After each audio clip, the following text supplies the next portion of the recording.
که خوندن نظرم درباره این کتابا چی بوده. اول از همه درباره کتاب دختران جسور که بخوام بگم که النا فاویلی، فرانچسکا کاوالو، داستان‌های از زنان فوق‌العاده که اینا براتون وادش می‌کنم ببینید. راستش من کتابو نخوندم ولی از نظرم چیز جالبی نداشت.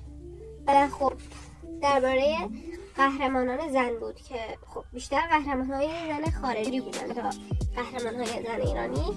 و اصلا من دقت نکرده بودم که الان این کتاب خارجی هست. و خب اومده بیشتر درباره همه قهرمان‌هایی که مثلا میومدن یه چیزو با می‌کردن خارجی صحبت کردن. از چه لحاظهای خوبه از چه لحاظهای بد. فکر کنم این دو جلد کلا داره که من دو جلدش رو هم تهیه کردم.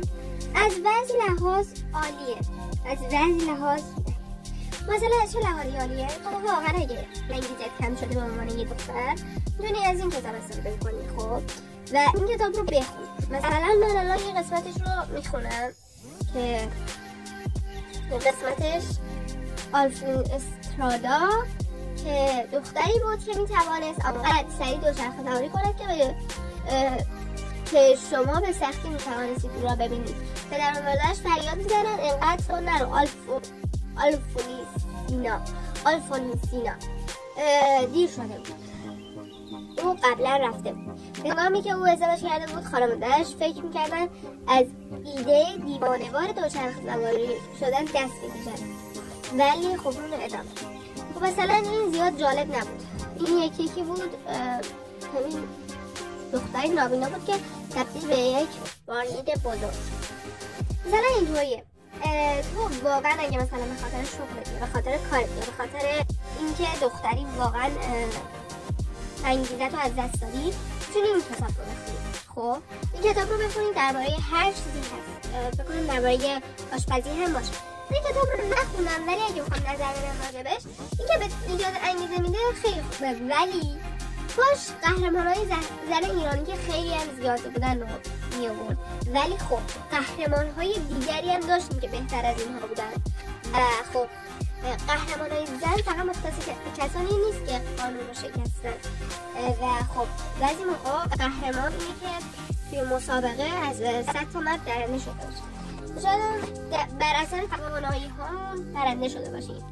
و خب اینه که دختری بود که برایش مهم نبود دیگران درباره او چه فکر می‌کنن.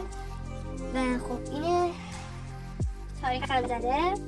کشورش هم برزیل و ایران اگه تونستم پیدا کنم حتما میذارم. بیشترش ایالت‌های متحده بود و خب لهستان، انگلستان. این جلد اولش بود که بستگی به قیمتش هم چیز جالبی نبود کتابش. اگه واقعا برای انگیزه میخواید بخونید خوبه ولی بستگی به قیمتش که 200,000 تومان بود. از کتابخونه تهیه کنید که همچین کتابی رو خیلی بهتره و عالی‌تره. و خب بریم سراغ جلد دومش. فکر کنم جلد دومش آخرین جلدشه. شاید هم جلد دیگه‌ای داشته باشه. اینم ایالت‌های متحده، هلند، ایالت‌های متحده، اتریش، انگلستان، مکزیک، چین، ایالت‌های متحده، برزیل، استرالیا، آفریقای جنوبی، چین، گواتمالا، انگلستان. همه این کتاب راجع به قهرمانای زن هست و خب همش من ایران رو پیدا نکردم ولی فکر کنم نداره ایران.